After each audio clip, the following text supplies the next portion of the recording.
अब आते हैं नेक्स्ट पे, which is your unit step signal.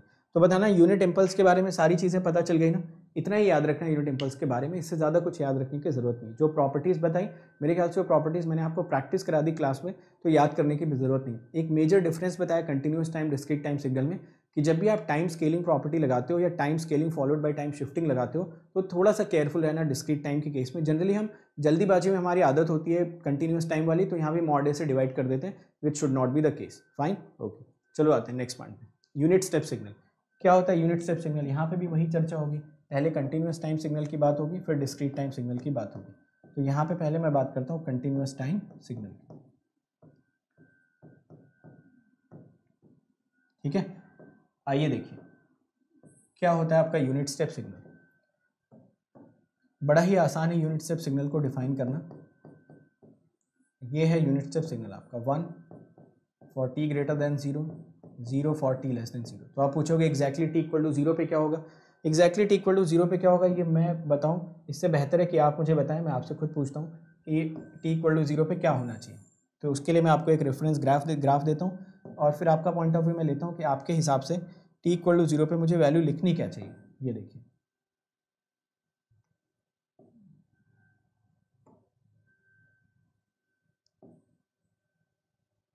ये हो गया ग्राफ। यूनिट स्टेप से ज़्यादा पॉपुलर ग्राफ शायद ही कोई होगा, क्योंकि ये हर सब्जेक्ट में आ जाता है। कंट्रोल पढ़ो, नेटवर्क पढ़ो, कहीं पे भी जाओ ये सिग्नल तो प्रेजेंट रहता ही रहता है।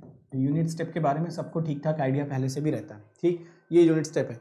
तो हमसे पूछा गया 1 है t ग्रेटर देन 0 के लिए, बिल्कुल अच्छी बात है। यहाँ पे बिल्कुल श्योर थे कि t ग्रेटर देन 0 के लिए 1 लेंगे, कोई प्रॉब्लम नहीं। t लेस देन 0 के लिए क्या लेना है? 0, उसमें भी कोई दिक्कत है नहीं। एग्जैक्टली 0 पे थोड़ा सा मुझे डाउट हो रहा है कि एग्जैक्टली 0 पे हमें करना क्या चाहिए। तो मैं आपको बताता हूँ, एक डिफरेंस बताता हूँ पहले, फिर हम लोग आते हैं इस पे। आपको पता है कि अनडिफाइंड और इनडिटर्मिनेट में अंतर क्या होता है? Do you know what is the difference between undefined and indeterminate? मैं समझाता हूँ आपको। अनडिफाइंड का मतलब होता है इन्फिनिटी। अनडिफाइंड का मतलब होता है कि अगर डेल टी की मैं आपसे पूछूं टी इक्वल टू 0 पे वैल्यू कितनी है, तो आप बोलोगे डेल टी की टी इक्वल टू 0 पे वैल्यू है इन्फिनिटी या अनडिफाइंड। और अगर मैं आपसे पूछूं इनडिटर्मिनेट क्या होता है, तो इनडिटर्मिनेट का मतलब होता है finite but we are not sure about that. जैसे अगर मैं पूछूं साइन थीटा की थीटा टेंडिंग टू इन्फिनिटी पे वैल्यू कितनी होगी, तो आप बोलोगे यार साइन थीटा रहेगा तो -1 से 1 के बीच में, बट हम ये नहीं बता सकते कि -1 से 1 के बीच की वैल्यू कौन सी लेगा।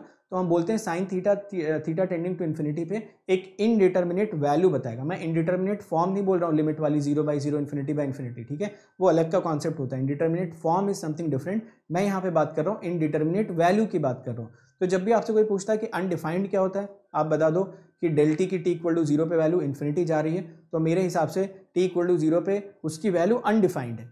1/t की कोई पूछे टी इक्वल टू 0 पे वैल्यू कितनी है, तो आप बोलोगे अनडिफाइंड है। बट अगर कोई आपसे पूछता है कि साइन थीटा की थीटा टेंडिंग टू इन्फिनिटी पे वैल्यू कितनी, तो आप बोलोगे है तो फाइनाइट बट है कितनी ये नहीं बता सकते। एट द सेम टाइम देखो क्या यहाँ पे भी सेम सिनेरियो हो रहा है।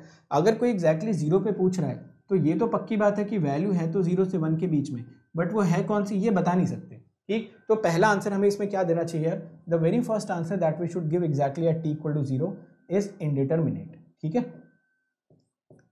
तो अगर हमसे कोई पूछता है कि टी इक्वल टू 0 पे वैल्यू है कितनी, तो आप बताओगे यार मेरे हिसाब से इनडिटर्मिनेट होना चाहिए। Everyone is agreeing with this fact, ठीक है। तो कुछ लोग अनडिफाइंड बोल रहे थे, वो लोग थोड़ा सा करेक्ट करो अपने आप को, अनडिफाइंड नहीं इनडिटर्मिनेट आप बोलिए।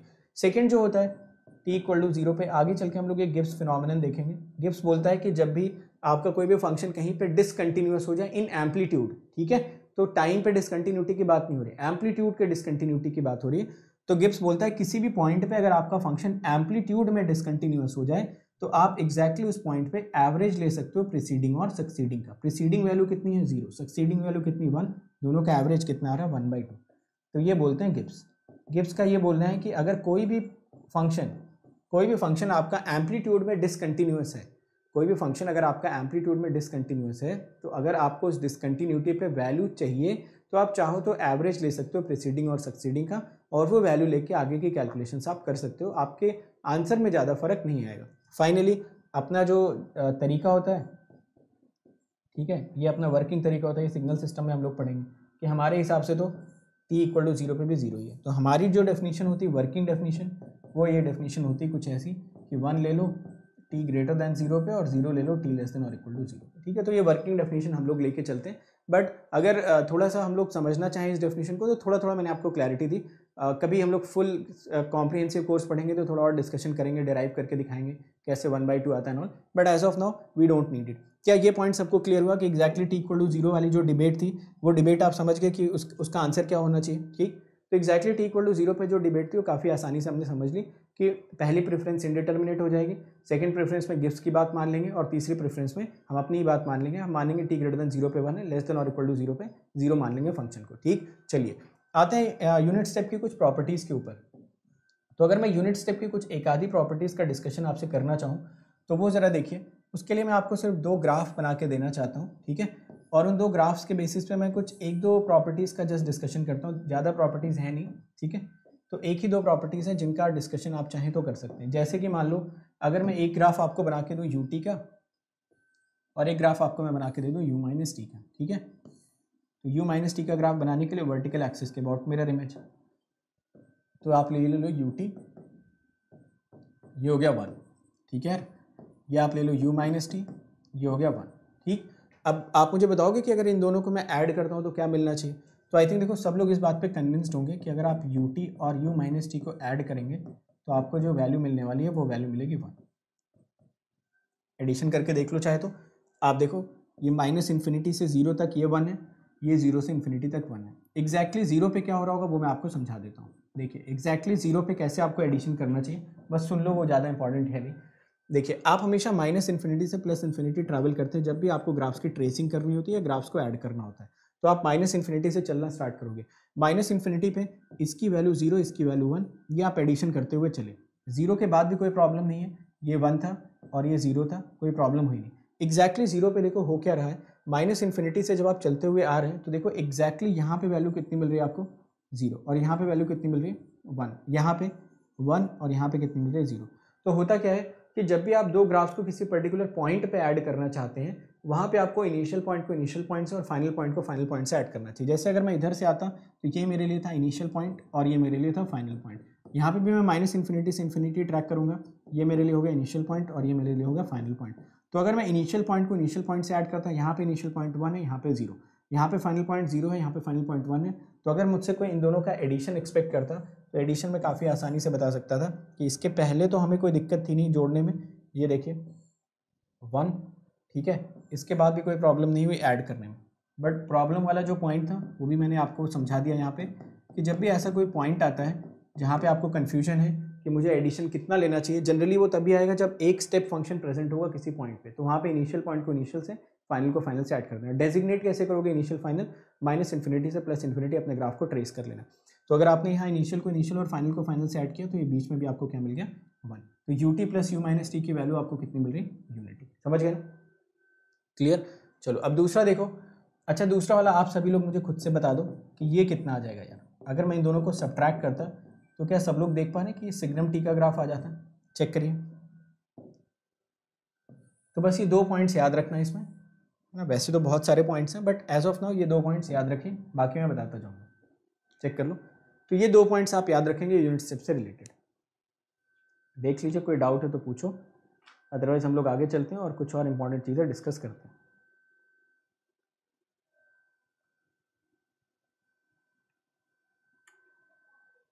ठीक, कम्युनिकेशन नहीं, देखो उम्मीद वाला, ये उम्मीद वाला बैच नहीं यार, ये नॉर्मल क्रैश कोर्स का पार्ट है। उम्मीद होपफुली आपका जब भी स्टार्ट होगा, I think it should be announced very soon, ठीक है। तो ये उम्मीद का पार्ट नहीं है, तो ऐसा मत समझो। उम्मीद में और ज़्यादा फास्ट ट्रैक होगा, मतलब उम्मीद में आपको इससे फॉर्मूले क्वेश्चन इस बेसिस पे चलेगा। यहाँ तो हम लोग काफ़ी सारी चीज़ें समझ भी रहे हैं, डिस्कस भी कर रहे हैं, ठीक है। चलिए तो मैं क्या बता रहा था आपको यहाँ पे, हाँ, तो मैं आपको कुछ पॉइंट्स यहाँ पे बता रहा था कि अगर एक आधे पॉइंट्स आप चाहो तो नोट डाउन कर सकते हो एज ऑफ नाउ। जैसे कि मान लो अगर ये पॉइंट्स आप लिखना चाहो तो आप लिख सकते हो कि U T plus you minus T आपको मिल जाएगा 1, U T minus you minus T आपको मिल जाएगा सिग्नम टी, आपको यू टी और यू माइनस टी का मल्टीप्लिकेशन मिल जाएगा 0, आपको 2 यू टी माइनस 1 भी मिल जाएगा सिग्नम टी, ठीक है। तो ये सब आप प्लॉट करके देख सकते हो, ये सब आगे यूज़ होंगे। जनरली फूरियर ट्रांसफॉर्म में ज़्यादा यूज़ होंगे ये सारी प्रॉपर्टीज़, तो वहाँ पे एक बार फिर से रिकॉल कर लेंगे। बट अगर याद रखना चाहो तो यहीं पे भी याद रखो, ऐसा कुछ इसमें बुराई नहीं है, यहाँ पे भी याद रख सकते हो, ठीक है। So these are some important points which you can take care of, correct. चलो अब इसी का काउंटर पार्ट आ जाओ, डिस्क्रीट टाइम में देखते हैं ये क्या करेगा। डिस्क्रीट टाइम में देखिए, डिस्क्रीट टाइम ये इंपॉर्टेंट होता है। इसका जो डिस्क्रीट टाइम वाला है ना, ये थोड़ा सा टेढ़ा होता है, तो इसको मैं आपके लिए काफ़ी आसान करता हूँ और सिंपल तरीके से आपको समझा देता हूँ। देखिए डिस्क्रीट टाइम का डेफिनेशन क्या है। डिस्क्रीट टाइम में बोल रखा है कि जो un है वो इसको 1 चाहिए n ग्रेटर दैन 0 पे, 1 चाहिए n इक्वल टू 0 पे, 0 चाहिए n लेस देन 0 पे। एक बात मुझे बताना, डिस्क्रीट टाइम के केस में अगर मैं n लेस देन 0 लिखूँ या ऐसा लिखूँ, क्या दोनों सेम है या नहीं? मैं थोड़ा वेट करता हूँ और मुझे इसका आंसर चाहिए। दोनों में कोई डिफरेंस है क्या, इसमें और इसमें? चेक करिए, तब तक मैं आपके लिए ग्राफ बनाने की तैयारी करता हूँ। डिस्क्रीट टाइम के केस में बस मुझे आपसे ये जानना है कि आपको क्या लगता है कि इसमें कोई डिफरेंस है दोनों सिग्नल्स में या दोनों सेम है? सोच समझ के आंसर दें।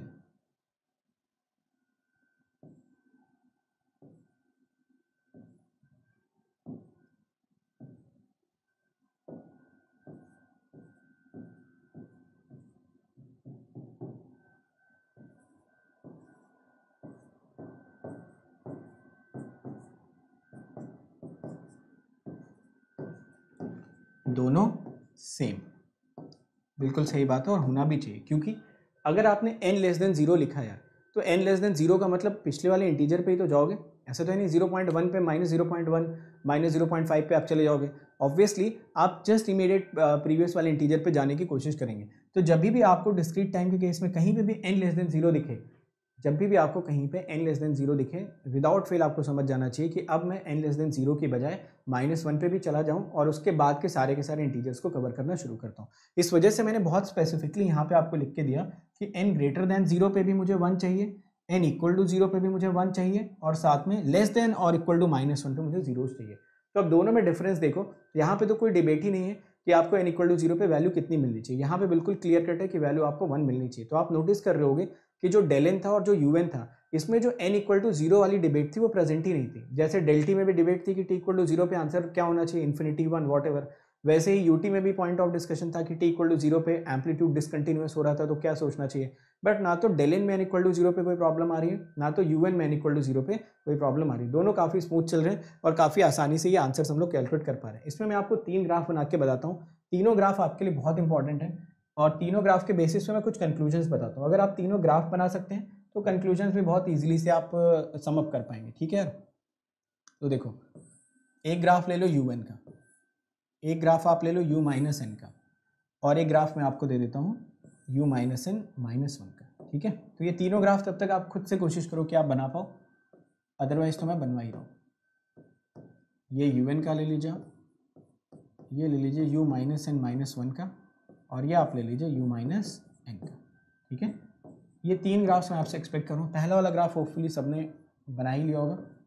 फर्स्ट वाले ग्राफ में तो वैसे भी किसी को कोई दिक्कत है नहीं। चलो ये इन्फिनिटी तक इसको बढ़ाते रहो। दूसरा वाला देखो यार, 1 2 3 4, ठीक है। These are the points which I am representing it here. बाकी ये आपकी जीरो वैल्यूज जो पहले से ही प्रेजेंट है ऑब्वियसली, और ये 1 1 1 तो ले ही लेते हैं हम लोग, इसमें भी कोई दिक्कत है नहीं, ठीक। चलिए अब जरा आप मुझे ये बता दो यार, यू माइनस एन माइनस 1 को प्रोसेस कैसे करोगे। तो इसमें प्रोसेस करने में कुछ करना ही नहीं है। यू एन लिया, एन को सर्कल किया, देखते जाओ, एन को सर्कल किया, शिफ्टिंग लगाई, U of N minus 1, N को सर्कल किया, इसमें रिवर्सल लगा दिया, माइनस एन माइनस 1। अब आपको ये चीज़ बहुत अच्छे से क्लियर हो गया कि अब मुझे करना क्या, इस स्टेप से स्टेप जाने के लिए 1 यूनिट राइट शिफ्ट, ये सब आपके दिमाग में चलना चाहिए, ठीक है। 1 unit right shift, what about this, time reversal, या फिर वर्टिकल एक्सिस के अबाउट मिरर इमेज, ठीक है। तो ये आपके दिमाग में चलना चाहिए। अब आप खुद से सोच के देखो, अगर मैं इसको 1 यूनिट से आगे बढ़ा दूँ, बढ़ाने के बाद इसका मिरर इमेज ले लो, तो क्या आप इसका ग्राफ प्रोसेस कर पा रहे हो या नहीं दिमाग में, बताइए।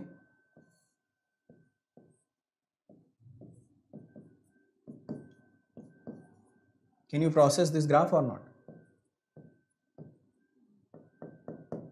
ठीक है, तो ये माइनस इन्फिनिटी से चलता चलता आएगा और -1 पे जाके रुक जाएगा। वैसे u माइनस एन में तो इसी को जस्ट आप क्या करो, रिवर्ट कर दो।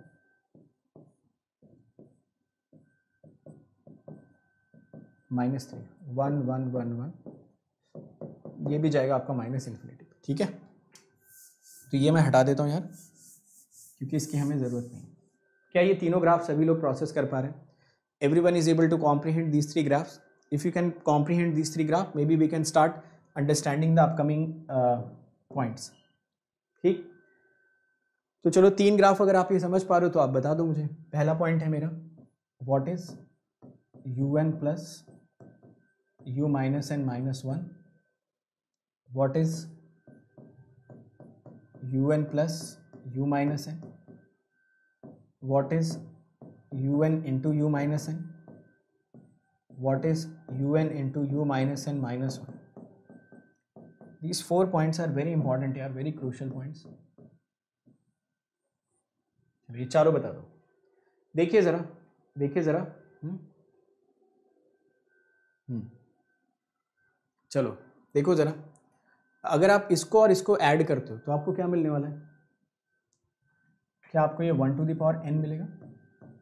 चेक कर लीजिए। 1 क्यों नहीं लिखा मैंने? क्योंकि 1 शायद हम लोग कंटिन्यूस टाइम की तरह ट्रीट कर लेते, तो मैंने 1 टू द पावर n लिख दिया, ताकि हमें पता रहे कि n की हम लोग जब जब इंटीजर वैल्यूज रखेंगे तभी ये मुझे 1 मिलेगा। ठीक, तो उसको generally 1 to the power n बोल देते हैं। 1 भी बोलो तो गलत नहीं है, but it is more clear कि हम उसको 1 टू द पावर n बोलें। करेक्ट, चलो हाँ, या फिर 1 बोल दें for all n, that is also correct. Second वाले में देखो क्या है, इसको और अगर इसको ऐड करोगे तो आपको क्या मिलेगा? देखो 0 पे ये क्या होगा, 2 बार ऐड हो जाएंगे। चेक करिए, तो आप इसको ऐसा भी तो लिख सकते थे कि एक 0 पे डेल n को मैं बाहर कर देता और बाकी 1 टू द पावर n रहने देता। तो इससे क्या होता? इससे ये होता कि 1 टू द पावर n का मतलब हर एक वैल्यू पे 1 मिल जाता, और ये एग्जैक्टली n इक्वल टू 0 पे एक एक्स्ट्रा 1 इसमें ऐड करा देता। ठीक है, समझ गए ना इस बात को भी? तो देखो ये कितना आसान है समझ पाना, कि अगर आप un में से और u माइनस n को जोड़ोगे तो एग्जैक्टली n इक्वल टू 0 पे जो सैम्पल वैल्यूज है ना वो 2 बार जुड़ जाएंगे, और अगर ये 2 बार जुड़ गई तो इसका मतलब आपको डेल n का एक एक्स्ट्रा फैक्टर डालना पड़ेगा। आप सीधे ही नहीं बोल सकते 1 टू द पावर n। चलो इनका मल्टीप्लिकेशन बताओ कितना आ जाएगा? डेल n, इसका कितना आ जाएगा? 0। तो ये 4 बातें अगर आप याद रख सकते हैं तो काफ़ी सारी चीज़ें आप आगे चल के समझ भी सकते हैं। ठीक, किसी को कोई दिक्कत यहाँ तक समझने में?